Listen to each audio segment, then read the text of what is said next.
अच्छा, सबसे पहले तो मेरी अच्छी तारीफ कीजिए। मेरी पर्सनालिटी कैसी लगती है आपको? आपकी पर्सनालिटी काफ़ी चार्मिंग है, बट मैं हमेशा कहूँ तो चार्मिंग लोगों से बच के रहिए। हो सकता है चार्मिंग लोगों को डिसऑर्डर हो सकता है। अच्छा, ये कॉम्प्लीमेंट है या कमेंट है? रावण क्या एनपीडी का पेशेंट था, कह सकते हैं? कह सकते हैं। मैं थोड़ा अहंकार ज़्यादा। हाँ, तो अहंकार रहेगा। अहंकार इतना ज़्यादा रहेगा कि छोटी छोटी बात पे एकदम माइनर सा आपने गलती भी नहीं की है, इस पर भड़क जाएंगे। हाईली रिएक्ट करेंगे, आपको मारेंगे भी, अब्यूज भी करेंगे। अच्छा, अब्यूज भी करेंगे और मारेंगे भी? हाँ। वो सॉरी कभी फील ही नहीं करेगा, कभी दुखी फील नहीं करेगा, कभी सॉरी आपको बोलेगा ही नहीं। गलती कितनी भी हो, गलती आपकी है, सॉरी कभी नहीं बोलेगा ही नहीं। उसके अंदर इमोशन नहीं होता है, जैसे हमारे आपके अंदर इमोशन होता है। बिल्कुल है, human beings are creatures of emotions. बिल्कुल, आप लोग लव फील करते हैं, इमोशन फील करते हैं। Narcissist have no emotion. अच्छा, जब आप ये बोल रहे हैं, मैं आपकी आंखों में देख रहा हूँ, क्या आप किसी ऐसे रिलेशनशिप में आए हैं लड़की के साथ ऑन कैमरा? सच बताइए, जो नार्सिसिस्ट की मतलब पेशेंट रही है, बी ऑनेस्ट। डेफिनेटली मैं ऑन कैमरा झूठ नहीं बोलूँगा। मैं एक रिश्ते में था 2 महीने तक, एंड मैं जिसके साथ था वो मलिग्नेंट नार्सिसिस्ट थी। मलिग्नेंट नार्सिसिस्ट जितने भी नार्सिसिज्म में प्रकार हैं, वो सबसे खतरनाक हुई है। साइकोपैथ। इट मींस कि आपने बहुत मेंटल ट्रॉमा, मतलब हाँ, मुझे पास्ट में पीडीएसटी, पोस्ट ट्रॉमेटिक स्ट्रेस डिसऑर्डर। अच्छा, पोस्ट ट्रॉमेटिक स्ट्रेस डिसऑर्डर आपको हुआ है? जी, मुझे ब्रेन फॉग हुआ है। Brain fog? और बीच में मेरा जो ब्रेन है ना, वो फ्रीज रिस्पॉन्स करता था। मतलब कह सकते हैं जैसे मोबाइल कैसे हिट होता था, शट डाउन हो जाता है। तो आजकल के ये जो लैला मजनू निकल के आ रहे हैं हमारी सोसाइटी में, लव अफेयर का जो चक्कर चल रहा है, उसमें अगर लड़का नार्सिसिस्ट निकल गया तो लड़की की लाइफ खराब, और लड़की अगर नार्सिसिस्ट निकल गई तो लड़का का लाइफ खराब। अगर कोई लड़की 2 मिनट में या 2 दिन में हाँ बोलती है तो ये रेड फ्लैग है। अलर्ट। रिपीट कीजिए, बहुत जरूरी बात बोल रहे हैं। अगर कोई लड़की आप किसी को अप्रोच कर रहे हैं, प्रपोज कर रहे हैं, रिश्तों में आ रहे हैं, उसने 2 मिनट में या 2 दिन में हाँ बोल दिया है, तो ये बड़ा रेड फ्लैग है। फ्रेंड्स, पर्सनैलिटी, व्यक्तित्व।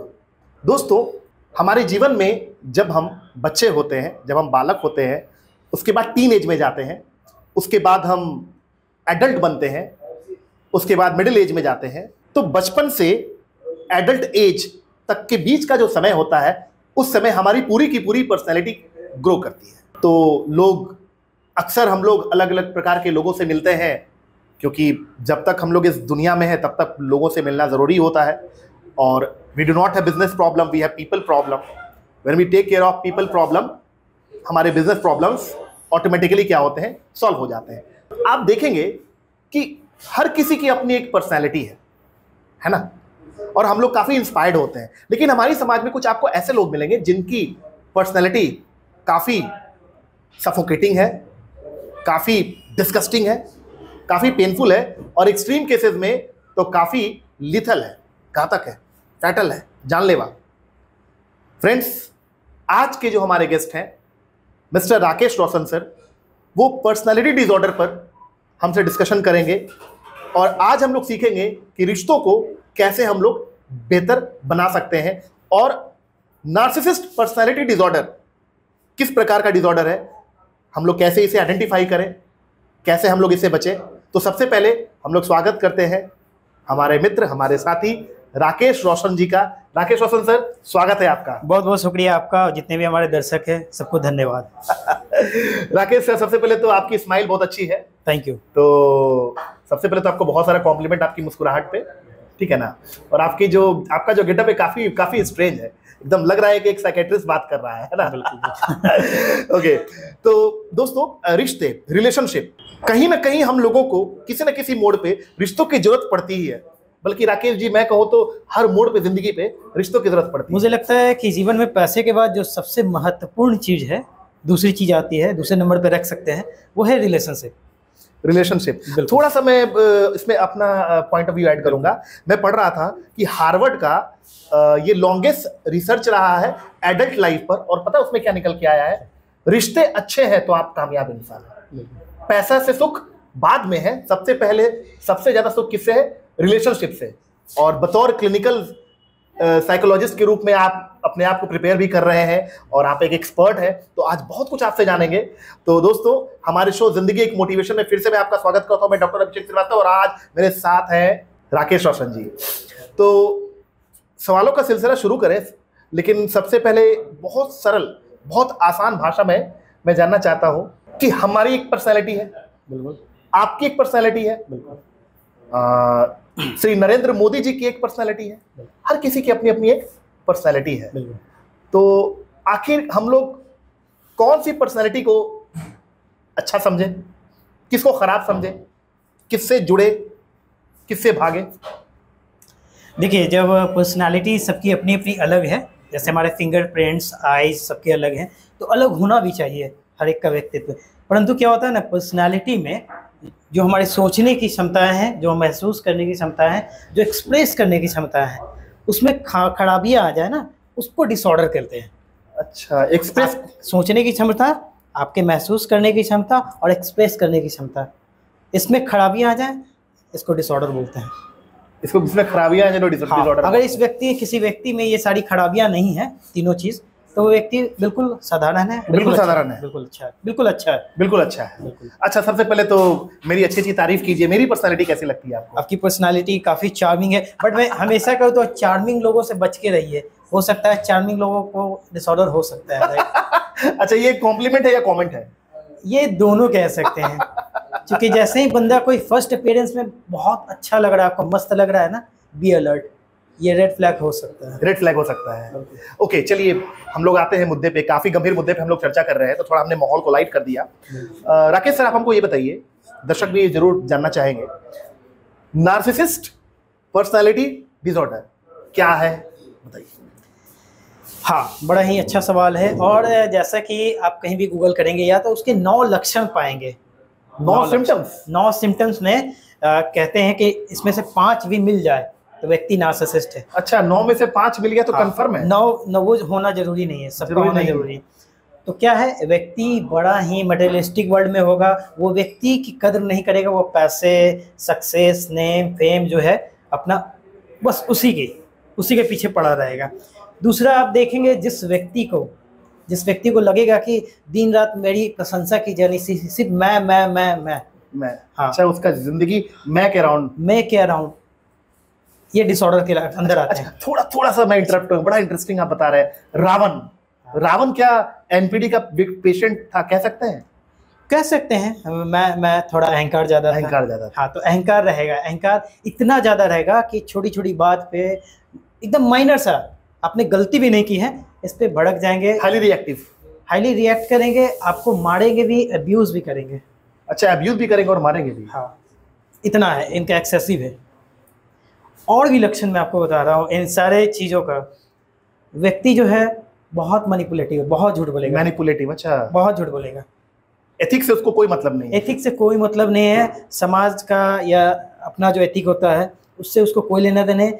उसको लगेगा कि यहाँ से मैं पैसा कमा लूँ, यहाँ से हमारा प्रॉफिट होगा, बस वो सारे काम करेगा।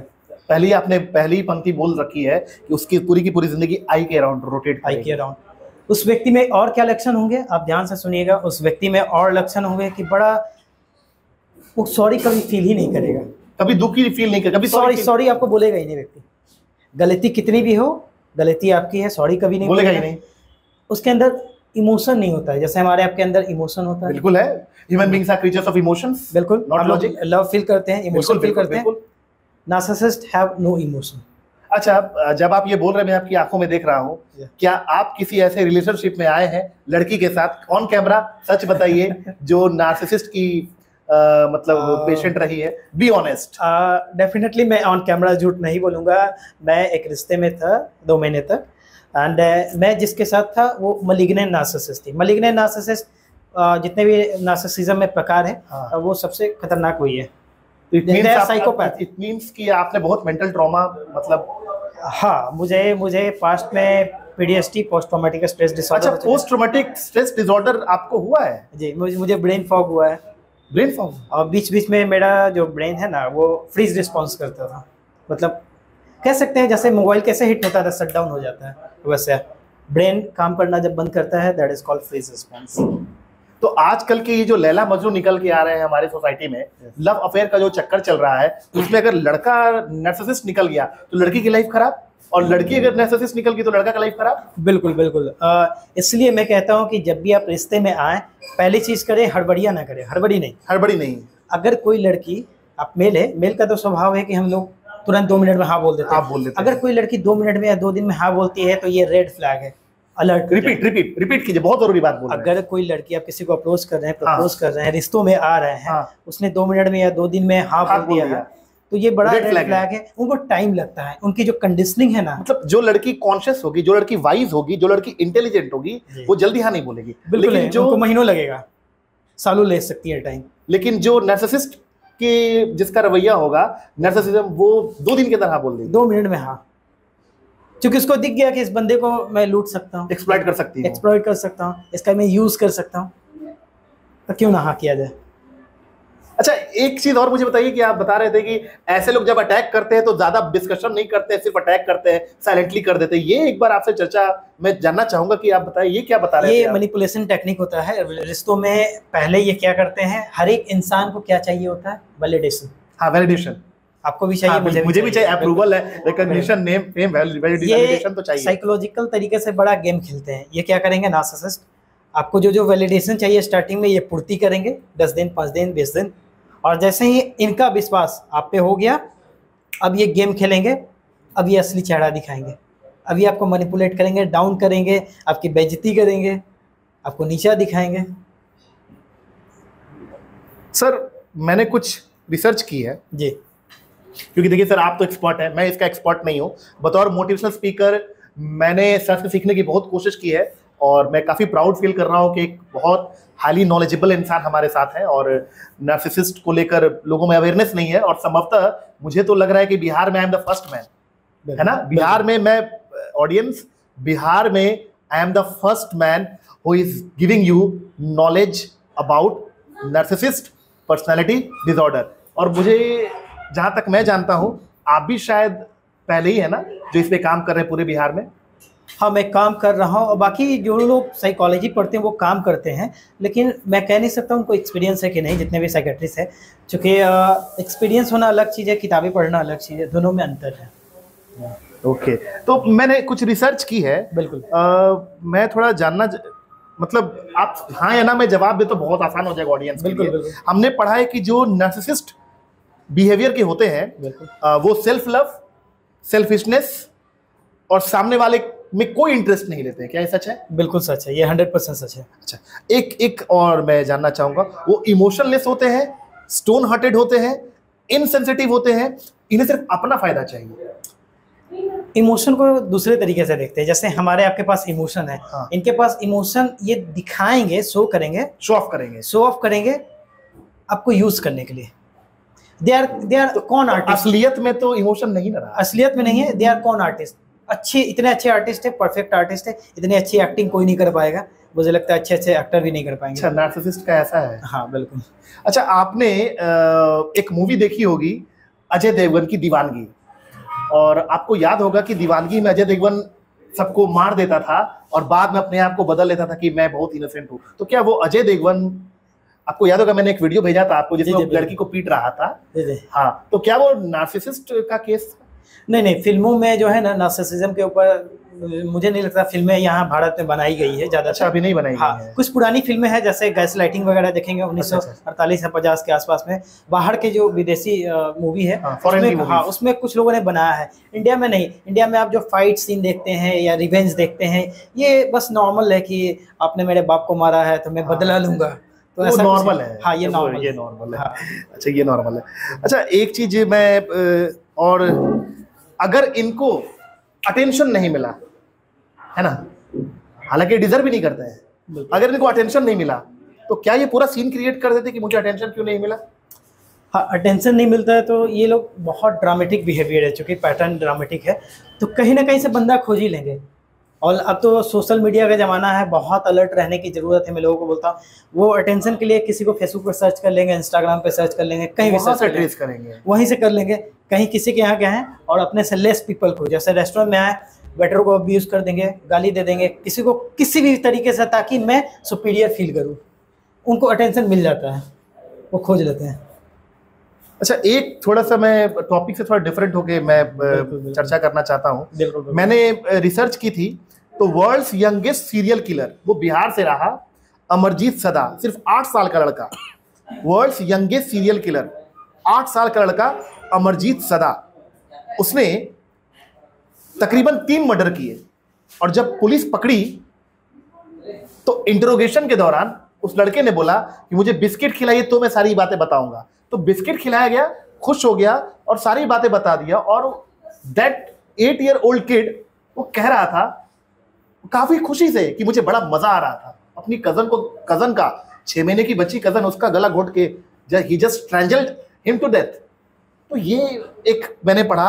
उसके बाद ठग बेरहम की कहानी हम लोग सब लोग जानते हैं। देन आफ्टर सुरेंद्र कोहली की कहानी हम लोग जानते हैं। ये सभी लोग सीरियल किलर्स रहे।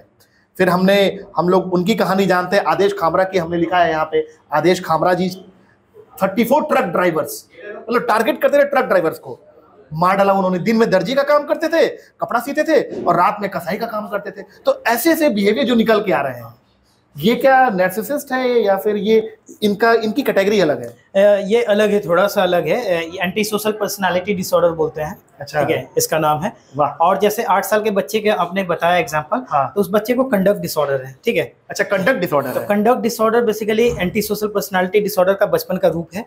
कंडक्ट डिसऑर्डर बड़ा होकर वो व्यक्ति सोशियोपैथ या साइकोपैथ होता है, जिसके अंदर सैडिज्म पार्ट आएगा। सैडिज्म मतलब किसी की हत्या करके, किसी को सताया करके वो साइकोपैथ हो जाएगा।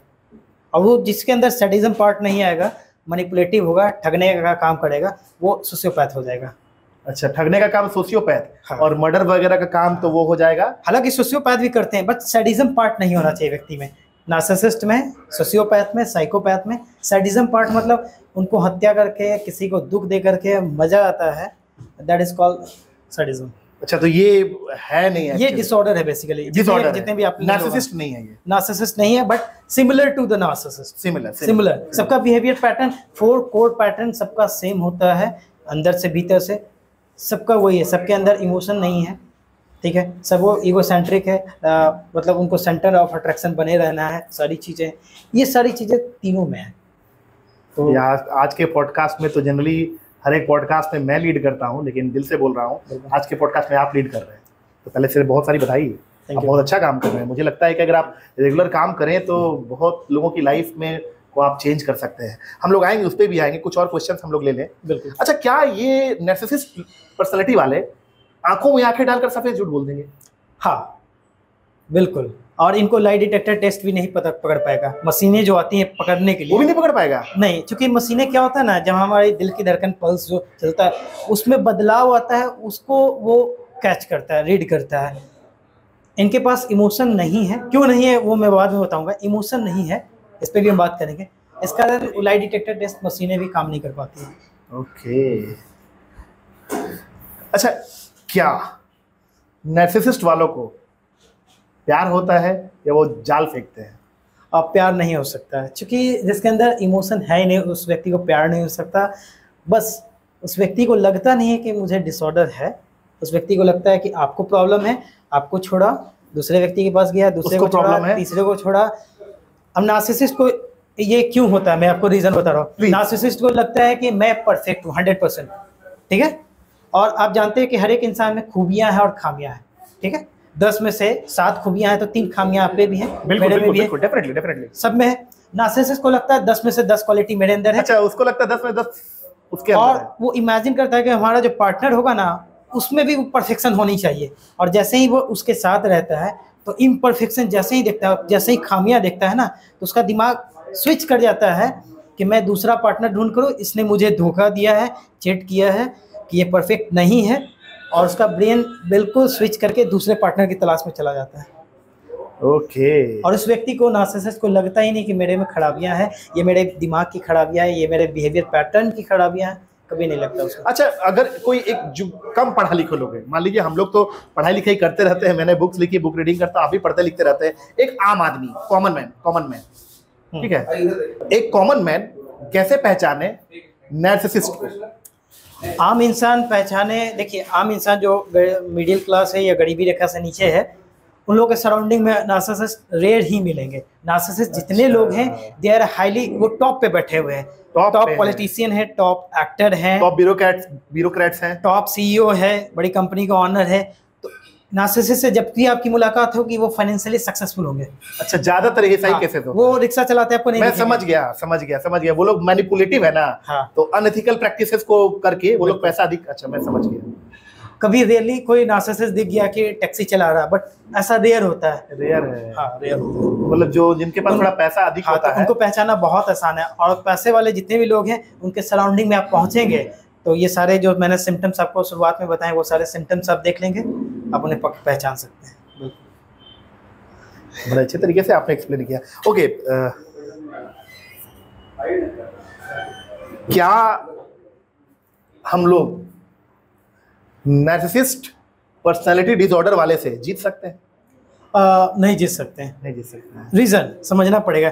कोई व्यक्ति बचपन से 5 साल 8 साल की एज से झूठ बोल रहा है और वो 30 साल का व्यक्ति हो गया है और वो बड़ा इजीली झूठ बोल रहा है या बहुत इजीली मैनिपुलेट कर रहा है, ठग रहा है लोगों को, या चिल्ला रहा है, लोगों की आवाज़ को दबा रहा है, और आपकी प्रैक्टिस नहीं है झूठ बोलने की, आपकी प्रैक्टिस नहीं है चिल्लाने की, झगड़ा करने की, आप सोचिए कि आप कैसे जीत पाएंगे? नहीं जीत पाएंगे, बिल्कुल नहीं,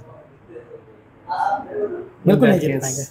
मुझे याद है कि बुद्धिजीवी लोगों से लड़ाई करना आसान है, लेकिन जो बुद्धिहीन है उससे लड़ाई करना बहुत बुद्धिहीन, उनको आप समझिए कि वो सुअर है, वो कीचड़ में लेटे हैं। आप यदि जाते हैं तो आपको भी पकड़ के कीचड़ में लपेट देंगे और गंदा आप होंगे। वो ऑलरेडी गंदे हैं, वो ऑलरेडी गंदे हैं, उनको गंदा होने की जरूरत नहीं। इंग्लिश में मैंने पढ़ा था बहुत पहले, I learned it a long time ago, never to wrestle with a pig, you will get dirty and besides the pig likes it.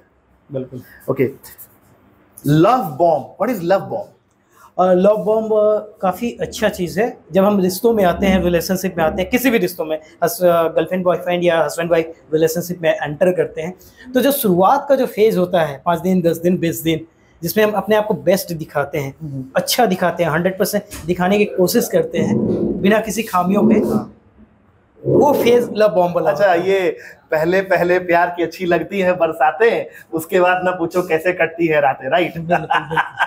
तो पहले पहले प्यार की जब बरसातें अच्छी लगती है तो वो लव बॉम्ब हो गया। बिल्कुल। उसके बाद ना पूछो कैसे कटती है रातें तो वो ट्रेजेडी बॉम्ब हो गया, राइट? उसको ट्रॉमा बॉम्ब बोलते हैं। ट्रॉमा बॉम्ब बोलते हैं। ये तो बहुत अच्छा बता रहे हैं सर आप। तो लव बॉम्ब और ट्रॉमा बॉम्ब। ट्रॉमा बॉम्ब क्या होता है ना कि जब आप फंस गए एक बार नार्सिसिस्ट के चंगुल में, मैनिपुलेशन में, आपको ट्रस्ट हो गया, आपको इमोशनली, ट्रॉमा बॉन्ड ऐसे काम करता है। मैं आपको बताऊं, लव बॉम्ब जब आप देते हैं, किसी को प्यार देते हैं, फॉर एग्जांपल मैंने आपको रेस्टोरेंट में यहाँ आके खिलाया और सामने घर पे जाके मैंने अब्यूज किया, आपको गाली दिया और रीजन भी बताया कि आपकी वजह है, वजह कुछ भी हो, आपने किया मुझे मजबूर ताकि मैंने गाली दिया। फिर 4 लोग अगर सामने में आ गए, पड़ोस आ गए हैं, मम्मी आ गए, आंटी आ गई, फिर आपको प्यार से कहेंगे कि जानू कैसे हो, बाबू कैसे हो, फिर वापस वही रवैया, फिर वापस।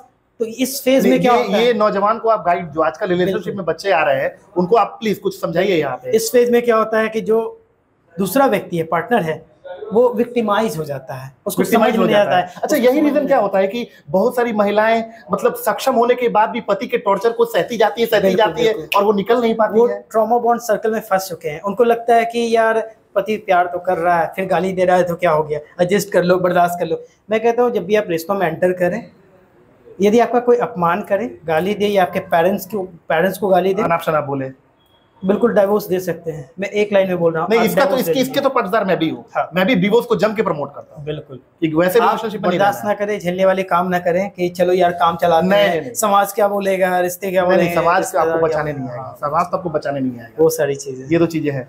नहीं चलिए, ये तो बड़ा अच्छा आपने बताया। अब एक मैंने गैस लाइटिंग, क्या मतलब कौन सा टर्म है, गैस लाइटिंग क्या है? गैस लाइटिंग क्या होता है, आपकी रियलिटी को, हाँ, या आपके दिमाग को कंफ्यूज कर दिया जाए। फॉर एग्जाम्पल, एग्जाम्पल बताइए। ये ब्लैक कलर का है, हाँ, और मैं बोलूँ ये रेड कलर का कवर है, ये कैसा है? ब्लैक है ये, और मैं जोर से चिल्ला के बोलूँ रेड कलर का है, आप सोचेंगे कि इतना कॉन्फिडेंटली बंदा बोल रहा है, हो सकता है कि रेडी होगा, हो सकता है रेडी होगा, वही है गैसलाइटिंग। हाँ, तो यहाँ तो आपको कवर दिख गया तो आप 4 पड़ोसी को बुला के दिखा सकते हैं, हाँ, बट हाँ, बातों में क्या होता है ना, ये दिखता नहीं है, दिखता नहीं है। इंटेंजिबल चीज होता है। हाँ, इंटेंजिबल चीजें। मैंने आपको कुछ बोला, पड़ोसी आया, मैं स्विच कर गया, कर रहे हैं, मैं स्विच कर गया। क्या एक्सप्लेन कर रहे हैं, मजा आ रहा है। तो ये गैसलाइटिंग बहुत खतरनाक है। जब आप किसी सामने वाले व्यक्ति को गैसलाइट करते हैं तो सामने वाला बंदा डिप्रेशन में, ट्रॉमा में चला जाता है। तो गैसलाइटिंग हम लोग मैजिक में इस्तेमाल नहीं करते हैं, गैसलाइटिंग बहुत खतरनाक चीज है। उसकी रियलिटी को बदल देना, नहीं ये तो डेंजरस है ना, ये तो गलत चीज है। उसके किसी के सबकॉन्शियस माइंड में इंटर कर जाना और उस तरीके से करना, ये गलत है। यही, और लोग को अवेयर नहीं है, लोग को पता नहीं है, लोग को इस बारे में पता नहीं है। इसलिए मैं यहाँ आया हूँ, मैं आपकी मदद से चाहता हूँ, आपके चैनल की मदद से लोगों में ज़्यादा से ज़्यादा अवेयरनेस आए। अच्छा, ये प्यार, इश्क, मोहब्बत है ना, इसको किस नजरिए से आप देखते हैं? मतलब अगर इसमें नार्सिसिस्ट अगर आ जाए तो ये क्या मतलब क्या आपको लगता है?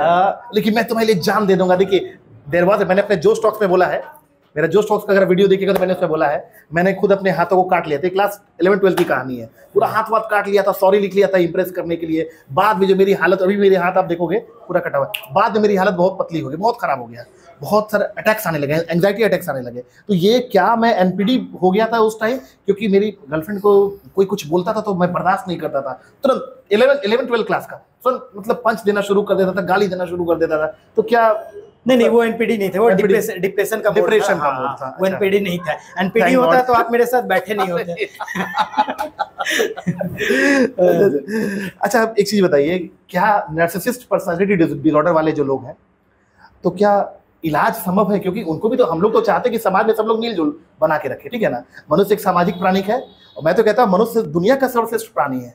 लेकिन क्या मेल जोल बन सकता है उससे किसी तरह से? अगर मान लीजिए आप मेरी गर्लफ्रेंड है, तो हमने क्या किया, मतलब पता चल गया कि आप नार्सिसिस्ट हैं, लेकिन कहीं ना कहीं मेरे मन में सॉफ्ट कॉर्नर है आपके लिए, तो क्या मैं आपको सुधार पाऊंगा? क्या मेरा प्यार, या हम ही बदमाश है, हम ही नार्सिसिस्ट है, आप लड़का है या आप लड़की हैं, तो क्या हेल्प कर सकते हैं एक दूसरे को? देखिए, किस पे बताइए। डेटा कहता है 0.5 to 0.8, यानी 1% से नीचे लोग ही सुधर पाते हैं। अरे बाप रे, ठीक है, इतना कम आंकड़ा है। ठीक है, दूसरी चीजें है कि इनका बिहेवियर पैटर्न इतना जिद्दी है, रिजिड है कि ये सुधरेंगे नहीं, आपको सुधार देंगे, ये नहीं सुधरेंगे। तो नहीं सुधरेंगे। देखिए क्या कहती है, मैंने पढ़ा है DSM-5 क्या कहती है, या साइकोलॉजी की बुक्स क्या कहती है, मुझे पता है। ठीक है, बट मैं कहता हूँ एक ही उपाय है कि व्यक्ति जो पेशेंट है, नार्सिसिस्ट है, वो सेल्फ अवेयर हो जाए। सेल्फ अवेयर मतलब उसको पता हो जाए कि मैं भाई झूठ बोल रहा हूँ, मैनिपुलेट कर रहा हूँ, ये ना करूँ। वो अपने आदतों को सुधार करें किसी माध्यम से, तभी उपाय है। अन्यथा दूसरा उपाय ये है कि मैं आपको अवेयरनेस दे रहा हूँ, आप ऐसे लोगों से बच के रहें। जैसे ही ऐसे लोग आसपास में नजर आए, निकल जाओ भैया, राम राम, निकलते हैं। जितना मतलब निकलना ही बचाव है। हाँ, निकलना ही बचाओ। अवेयरनेस ही अल्टीमेट सॉल्यूशन है। मतलब हम लोग मान के चले कि narcissist is some kind of natural disaster. हाँ, भूकंप। हाँ। बचिएगा तो बचिएगा, वो नहीं बचिएगा सुधरेंगे। तो वो उनको है कि जेल में बंद कर दो, नहीं तो इस जन्म के बाद फिर अगला जन्म लेंगे, तो कभी उपाय है, मुझे लगता है। अच्छा, तो बड़ा मतलब ये तो आपने एक ही बार में। अच्छा, कुछ अलग अलग वैरायटी भी होता है क्या नार्सिसिस्ट का? बहुत सारे प्रकार है। डॉक्टर रमनी कहती है 7 टाइप्स है, मैंने 14 टाइप्स भी पढ़े हैं, जिसमें कोवर्ट वर्ड, जैसे जिसमें सैडिज्म पार्ट नहीं होगा ना, मतलब जो हत्या नहीं करेगा, गुस्सा नहीं करेगा, वैसा भी नार्सिसिस्ट मैंने देखा है। वो आपको चिल्लाएगा नहीं, वो मुस्कुराएगा, अब बदला लेना हुआ, अच्छा अभिषेक जी अगले बार मिलते हैं, अगले बार बदला लेगा आपसे। अच्छा, ऐसा भी होता है। तो जो लोग एंगर करते हैं, गुस्सा करते हैं, एग्रेशन में रहते हैं, वो नार्सिसिस्ट आपको पकड़े जाएंगे, दिख जाएगा कि बंदा गुस्सा किया, हाइपर हो गया। वैसा लोग नहीं दिखेगा, जो छुपे रुस्तम है, कह सकते हैं। तो ये ऐसे लोग वो खुद ही बता पाएंगे कि मेरे अंदर इमोशन नहीं है, या मैं कुछ ऐसा फील करता हूँ। तब आप बगल में आप बैठे हैं, आपका पड़ोसी नार्सिसिस्ट है, ठीक है, वो छुपा हुआ, आप जीवन भर नहीं पकड़ पाएंगे। अरे मैं आपको बता रहा हूँ, मैं बहुत सारे सोशियोपैथ, मेरे 2-3 फ्रेंड्स हैं, मैं रहा हूँ। कई साल बाद मुझे पता चला ये जो सोशियोपैथ, जब उसकी वाइफ ने आके मुझे बताया कि इसका बिहेवियर पैटर्न ऐसा है, तब मुझे पता चला। उस व्यक्ति के साथ मैं सालों से रह रहा हूँ और मुझे नहीं पता है। अच्छा, मैं अपना एक आपसे डायग्नोसिस करवाना चाहता हूँ अभी तुरंत। मैं जब पढ़ने बैठता हूँ, बुक रीडिंग करता हूँ, नोट्स बनाता हूँ, कंटेंट क्रिएट करता हूँ, तो पिन ड्रॉप साइलेंस मैं चाहता हूँ। उसमें थोड़ा सा भी अगर इंटरप्शन होता है तो मेरा जो एग्रेशन है ना बहुत हाई हो जाता है। I can not tolerate. Book reading कर रहा हूँ तो लिख रहा हूँ, लेकिन अगर मेरे को पढ़ाई से अगर आप उठा दिए या मेरे किसी बुक को अगर आपने डिस्ट्रॉय कर दिया मेरे सामने या उसको जला दिया, तो मुझे खुद भी नहीं पता है राकेश जी कि मैं कैसे रिएक्ट करूँगा। मतलब मेरे को अपने आप से घबराहट और डर हो रहा है। मतलब अगर मेरे पास ये किताब, अगर मेरी ये डायरी है, अगर आप इसको जला दे मेरे आँख के सामने, तो मुझे तो लगता है कहीं मैं आपकी हत्या ना कर दूं। मुझे डर लगता है खुद से। ये क्या है? ये सच बता रहा हूँ, मैंने कहीं नहीं बताया। देखिए क्या है कि ये सिर्फ पढ़ाई के साथ या आपके किसी भी काम में कोई दूसरा बंदा आके इंटरप्ट करे, नहीं, किसी भी काम में नहीं, सिर्फ पढ़ाई में, ठीक है। तो आपको समझना पड़ेगा, मैं दूसरे बंदे को नहीं बोलूंगा, आपको थोड़ा बिहेवियर पैटर्न चेंज करना पड़ेगा धीरे धीरे, कि जीवन में सारी चीजें महत्वपूर्ण है, पढ़ाई भी, रिश्ते भी, पैसे भी, ठीक है ना। तो कोई व्यक्ति आ रहा है आपकी पढ़ाई के दौरान, उस व्यक्ति को भी समझे, बजाय गुस्सा करने के आप 5 मिनट इसको रोक सकते हैं, 5 मिनट बाद फिर पढ़ सकते हैं। ये आप सही बोल रहे हैं, 5 मिनट बाद पढ़ सकते हैं। मतलब जब वो बोल रहा है, क्योंकि हमको पता है कि हम रिएक्ट कर देंगे तो सुधरना हमको होगा। और वो व्यक्ति कोई भी हो, माता पिता है, घर की बहन आ गई, वाइफ आ गई, रहना उसके साथ आपको जीवन भर है रिश्ता। तो इसको इंटेलिजेंस बोलते हैं इसको, वो आपको करना पड़ेगा। मतलब अगर आप मेरी वाइफ है सपोजिंग, तो आप आया, आप क्या कर रहे हैं, चलिए ये कीजिए, वो कीजिए, ऐसा कीजिए, किताब बंद कर दी, किताब बंद करके वाइफ को एक गले लगा सकते। नहीं, वो किताब बंद कर दी वाइफ, तो हम आग बबूला हो गए, हम बोले कि हम मार देंगे आज तुमको, जान मेरा किताब क्यों मारने की बजाय अगले बार से कीजिएगा, ऐसे किए, वाइफ को एक झप्पी लगा लीजिए, गले लगा लीजिए, ये काम कर सकते हैं सर। इस तरीके से ये सोल्यूशन बड़ा धीरे धीरे आप करेंगे तो बिहेवियर पैटर्न आपका धीरे धीरे सुधर जाएगा। नहीं, मैं आप बहुत, क्योंकि यही काम करते हैं, आप काउंसलर के पास भी जाएंगे, वो सालों फीस लेंगे, बिना मतलब का यही काम होगा। मैं आपको डायरेक्ट बोल रहा हूँ, वो इनडायरेक्ट बताएंगे किसी थेरेपी के थ्रू, किसी प्रोसीजर के थ्रू। मैं आपको डायरेक्ट बोल रहा हूँ कि ऐसा करें कि आप ऐसे कर लें।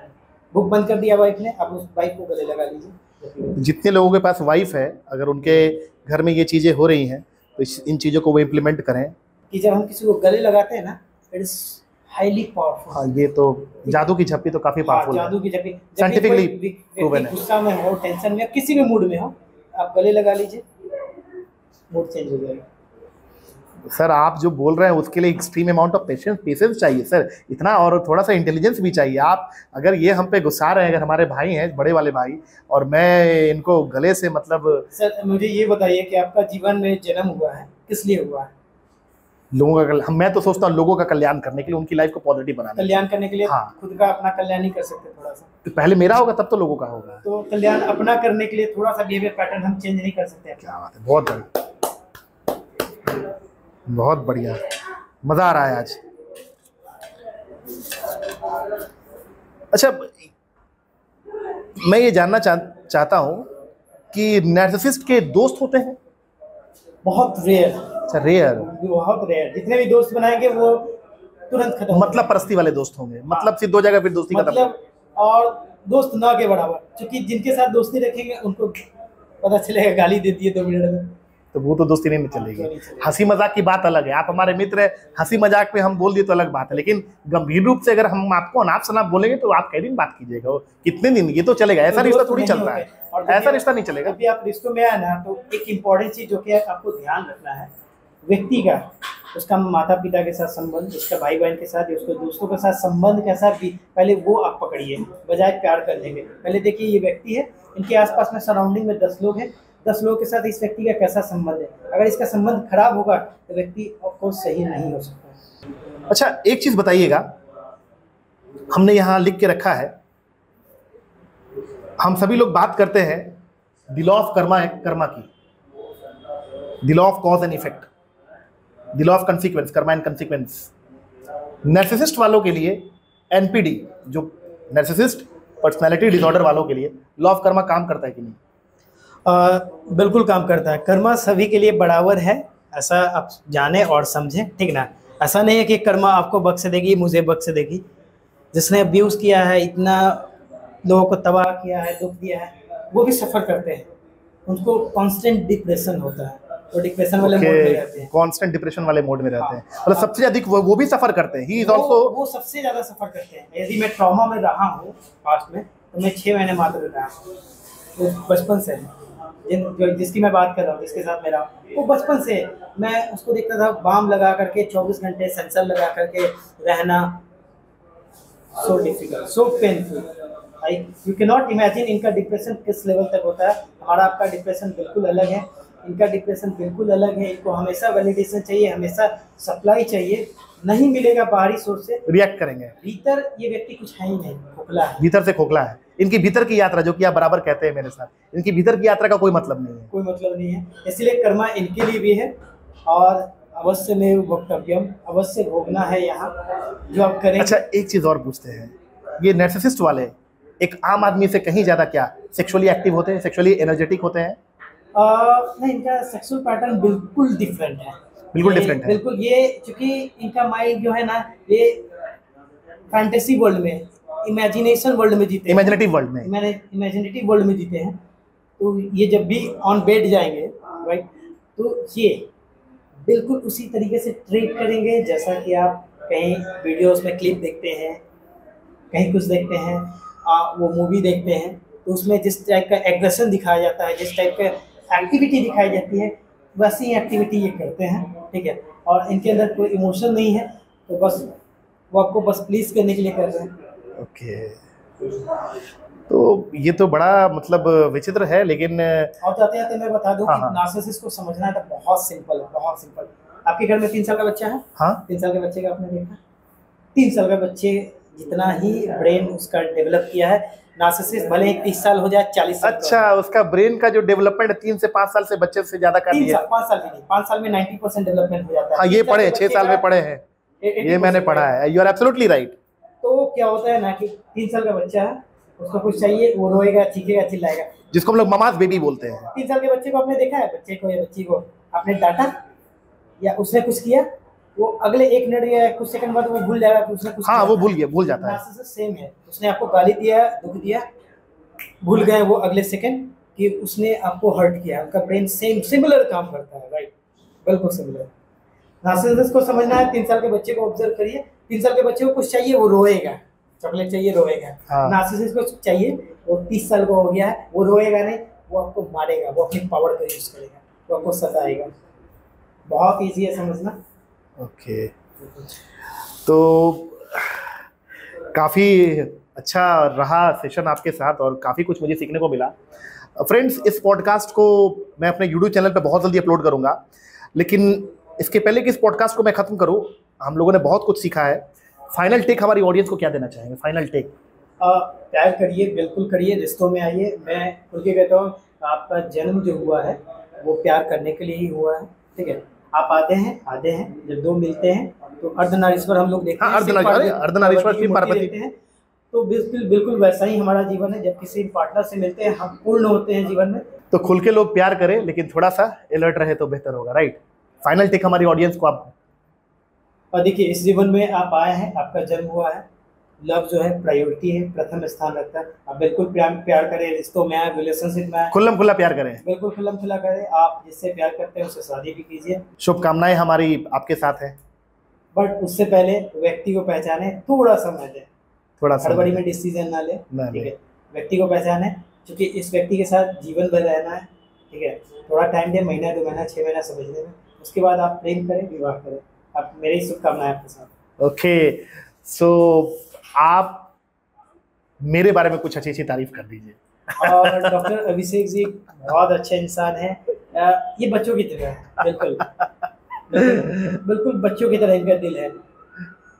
और इनका जो मजाकिया स्टाइल है, हंसने की जो है ये चार्मिंग, ये बिल्कुल मुझे अच्छा लगता है, जेन्युइन अच्छा लगता है। और बहुत मेहनती है, बहुत डेडिकेशन के साथ काम करते हैं।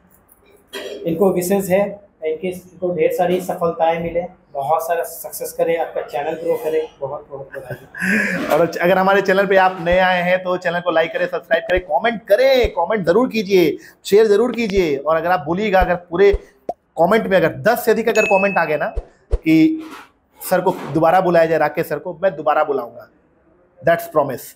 ओके, टिल देन आप अपना ख्याल रखिए। हंसते रहिए, हंसाते रहिए और हमेशा लबों पे नया गीत सजाते रहिए, है ना। तो थैंक यू सो मच। हम लोग मिलते हैं फिर अपने अगले एपिसोड में। तब तक के लिए जय हिंद, जय Bharat and love you all.